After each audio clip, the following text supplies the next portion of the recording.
জান্নাতে কি পরিমাণ নাজ নিয়ামত আছে মুফাসসিররা ব্যাখ্যা করতে চাইলেও ব্যাখ্যা করতে পারবে, কিন্তু পরিপূর্ণ ব্যাখ্যা দেওয়ার ক্ষমতা নাই।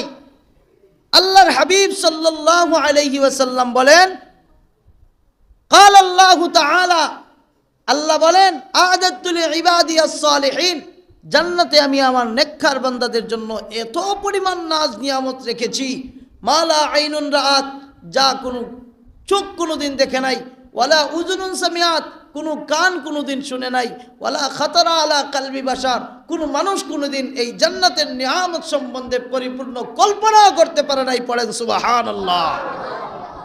এই নাজ নিয়ামতে আল্লাহ সুবহানাহু ওয়া তাআলা যে বান্দাকে দিবেন, সেই বান্দাকে তো অবশ্যই আল্লাহ তাআলার প্রিয় এবং মাহবুব হওয়া লাগবে, আল্লাহ তাআলার পছন্দের হওয়া লাগবে। এমন কাজ করলেন যে কাজের মাধ্যমে আল্লাহ তাআলা নারাজ হয়ে যান, এমন কাজ করলেন যে কাজের মাধ্যমে আল্লাহর রাসূল কষ্ট পান, এমন কাজ করলেন যে কাজের মাধ্যমে আল্লাহর রাসূল সাল্লাল্লাহু আলাইহি ওয়াসাল্লামের কলিজায় আঘাত লাগে। তা আপনি কিভাবে আশা করবেন যে জান্নাতের নাজ নিয়ামত আল্লাহ আপনাকে দিয়ে দিবেন? লা ইলাহা ইল্লাল্লাহ যেখানে, এর পাশেই মুহাম্মাদুর রাসূলুল্লাহ সাল্লাল্লাহু আলাইহি ওয়াসাল্লাম। আরশের উপরে জান্নাতের দরজায় যেখানে লা ইলাহা ইল্লাল্লাহ লেখা, এর পাশেই লেখা মুহাম্মাদুর রাসূলুল্লাহ সাল্লাল্লাহু আলাইহি ওয়াসাল্লাম। যে মুহাম্মাদুর রাসূলুল্লাহ সাল্লাল্লাহু আলাইহি ওয়াসাল্লামের নাম আল্লাহ সুবহানাহু ওয়া তাআলা তার নামের পাশে রেখেছেন। আল্লাহর রাসূল সাল্লাল্লাহু আলাইহি ওয়াসাল্লামের কলিজায় কষ্ট লাগে এমন কাজ যদি আপনি করেন, তা আপনি কিভাবে আশা করেন এই সমস্ত কাজ করার পরেও আল্লাহ আপনাকে জান্নাত দিয়ে দিবেন? এজন্য আসুন, আল্লাহ এবং আল্লাহর রাসূল খুশি হন যে কাজ করলে ওই কাজ আমাদেরকে করতে হবে। আজকের এই রজনীতে মসজিদ ভরা মানুষ, আলহামদুলিল্লাহ, সকালে পড়েন আলহামদুলিল্লাহ। কিন্তু আগামীকালকের ফজরের নামাজে এতগুলা মানুষ পাওয়া যাবে না। আজকের এই রজনীর ইবাদত নফল, আর আগামীকালকের ফজরের ফরজ নামাজ হচ্ছে ফরজ। অতএব আমাদের অন্তরকে প্রশ্ন করতে হবে, ওরে অন্তর, আমি তো আবেগী হয়ে গেলাম, আল্লাহ তাআলার গোলাম হইতে পারলাম না, আল্লাহ তাআলার পরিপূর্ণ গোলাম হইতে পারলাম না, আমি তো আবেগী হয়ে গেলাম। আমরা মৌসুমী বিষয়গুলোকে গুরুত্ব দেই, আর আল্লাহ তাআলা আমাদের উপরে ফরজে আইন যে সাবজেক্টগুলোকে করে দিয়েছেন ওইগুলার পরোয়া আমরা করি না। আজকে মাগরিবের নামাজ কয়জন পড়লাম? মাগরিবের নামাজ কয়জন পড়লাম? হিসাব নেন। আসরের নামাজ কয়জন পড়লাম? হিসাব নেন। জোহরের নামাজ পড়লাম কিনা নিজেকে প্রশ্ন করেন।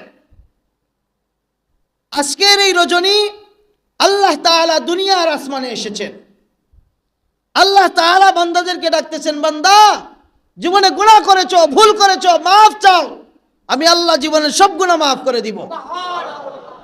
আজকের এই রজনীতে আল্লাহ সুবহানাহু ওয়া তাআলা তার অসংখ্য অগণিত বান্দাকে মাফ করে দিবেন।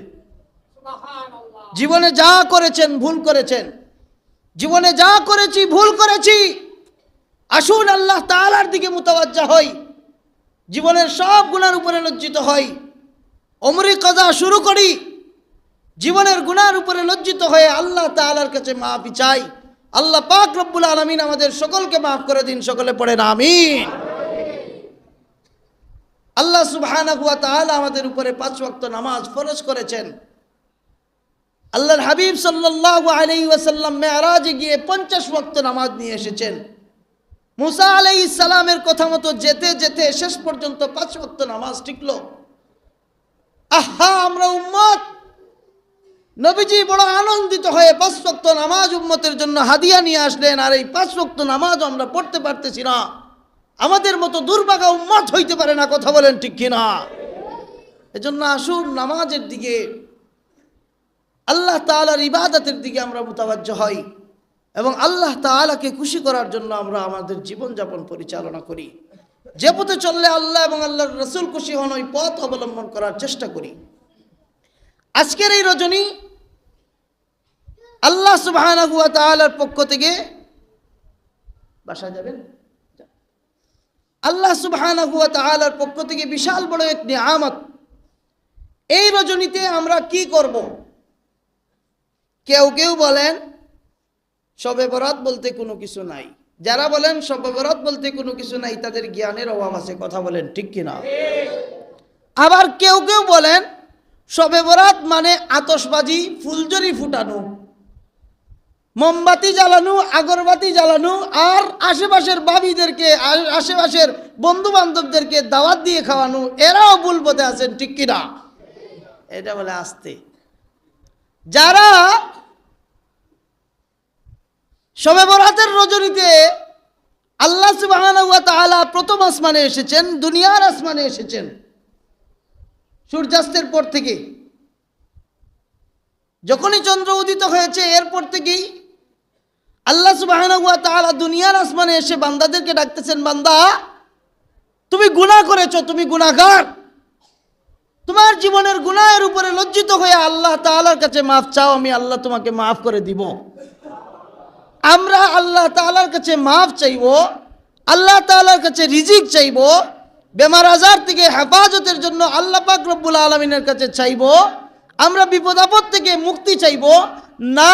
আমরা আশেপাশের বন্ধু বান্ধবদেরকে চা খাওয়াইতেছি, আশেপাশের বাবিদেরকে নিয়ে পান খাইতেছি। কথা বলেন ঠিক কিনা?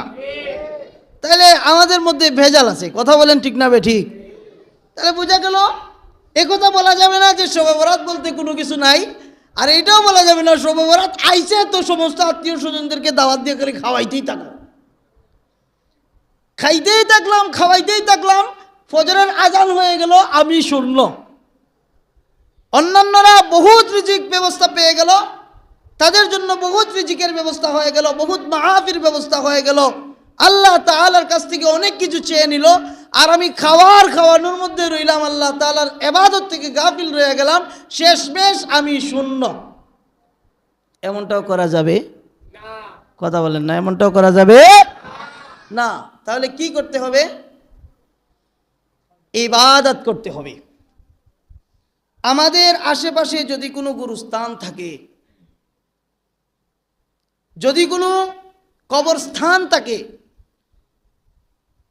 যদি নিরাপদ হয়, আমরা কবরস্থানে গিয়ে মুর্দেগানের জন্য, মুর্দেগানের রূহের মাগফিরাতের জন্য কিছু তেলাওয়াত করব। বলেন ইনশাআল্লাহ। ইমাম গাজ্জালী রহমতুল্লাহি তাআলা আলাইহি 100 রাকাত নামাজ পড়তেন। কয়শত রাকাত? এখন বলবেন যে হুজুর আপনি মহানবী সাল্লাল্লাহু আলাইহি ওয়াসাল্লামের কথা বলবেন, ইমাম গাজ্জালীর কথা বললেন কেন? আল্লাহর রাসূল সাল্লাল্লাহু আলাইহি ওয়াসাল্লাম সারা রাত ইবাদত করতেন। আর একটু আস্তে বলেন সুবহানাল্লাহ। আল্লাহর রাসূল সাল্লাল্লাহু আলাইহি ওয়াসাল্লাম কত সময় ইবাদত করতেন? সারা রাত। আমরা তো সারা রাত পারবো না, মাঝে মধ্যে চা চুও খাওয়া লাগে, ঘুম চলে আইব, ঠিক না? এই জন্য ইমাম গাজ্জালী রহমতুল্লাহি আলাইহির কথা বলি। ইমাম গাজ্জালী রহমতুল্লাহি আলাইহি 100 রাকাত নামাজ পড়তেন। উলামায়ে কেরাম বলেন আপনি যদি ইমাম গাজ্জালীর মতো 100 রাকাত না পারেন, কমপক্ষে 12 রাকাত পড়েন। তাই বলে শবে বরাতের নামাজ 12 রাকাত এটা বলা যাবে না। শবে বরাতের নামাজ 12 রাকাত এটা বলা যাবে না। আপনি যদি পারেন 100 রাকাত পড়েন। আপনার যদি ক্ষমতা থাকে, আল্লাহর রাসূল সাল্লাল্লাহু আলাইহি ওয়াসাল্লাম সারা রাত ইবাদত করতেন, আল্লাহর রাসূলের পা মুবারক ফুলে যেত। আম্মাজান আয়েশা সিদ্দিকা রাদিয়াল্লাহু তাআলা আনহা বলেন, আমি রাসূলুল্লাহ সাল্লাল্লাহু আলাইহি ওয়াসাল্লামকে দেখি, আল্লাহর রাসূল সাল্লাল্লাহু আলাইহি ওয়াসাল্লাম কতক্ষণ আগে সেই সিজদায় গিয়েছেন, এখনো পর্যন্ত সিজদা থেকে উঠেন না। আমি মনে করলাম আল্লাহর রাসূল মনে হয় দুনিয়া থেকে বিদায় নিয়ে চলে গেছেন। সুবহানাল্লাহ বলেন। আল্লাহর রাসূল সাল্লাল্লাহু আলাইহি ওয়াসাল্লাম এত লম্বা সিজদা দিয়েছেন যে আম্মাজান আয়েশা সিদ্দিকা রাদিয়াল্লাহু আনহা মনে করেছেন আল্লাহর রাসূল সাল্লাল্লাহু আলাইহি ওয়াসাল্লাম হয়তোবা দুনিয়া থেকে বিদায় নিয়েই চলে গেছেন। কি পরিমাণ লম্বা সিজদা!